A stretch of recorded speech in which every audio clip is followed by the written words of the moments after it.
Standardized tests are any tests that are administered and scored in a pre-specified standard manner. They are usually used in large-scale settings in an attempt to assess the performance of students across whole schools, districts, states, and nations. In standardized testing, we find some disadvantages and some advantages. Some of the advantages of standardized testing are that they are already made previously validated product that frees the teacher from having to spend hours creating a test.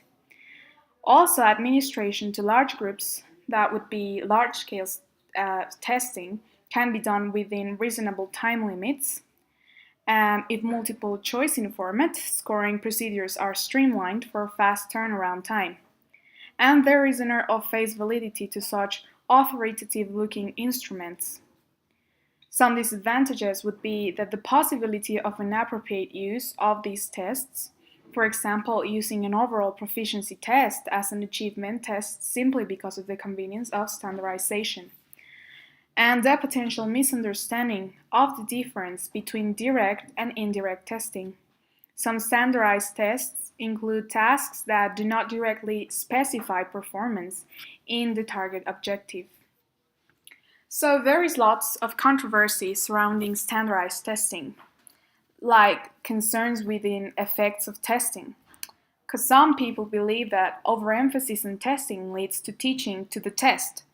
That makes the actual curriculum shallow, and such tests disrupt the school year, significantly reduce time spent learning, and it causes anxiety. Others see such tests as a necessary part of standards-based reform and support their implementation. So as we can see, there are many shades of opinion within the debate.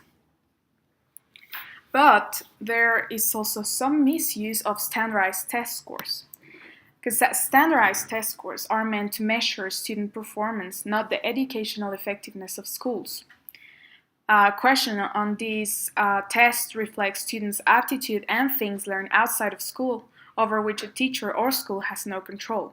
So this makes them a poor measure of teachers and/or schools, and such tests are not designed for teacher or school evaluation purposes. There are some other advantages and disadvantages that we can find about standardized testing concerning the question, is the use of standardized tests improving education in America? Some of the advantages that we have found is that 93% of studies on student testing, including the use of large-scale and high-stakes standardized tests, found a positive effect on student achievement. 20 school systems that have achieved significant, sustained, and widespread gains on national and international assessments use proficiency targets for each school and frequent standardized testing to monitor system progress.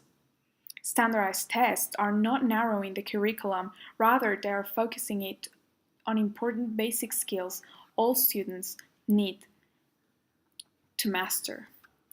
But we also find some other disadvantages. Standardized tests measure only a small portion of what makes education meaningful.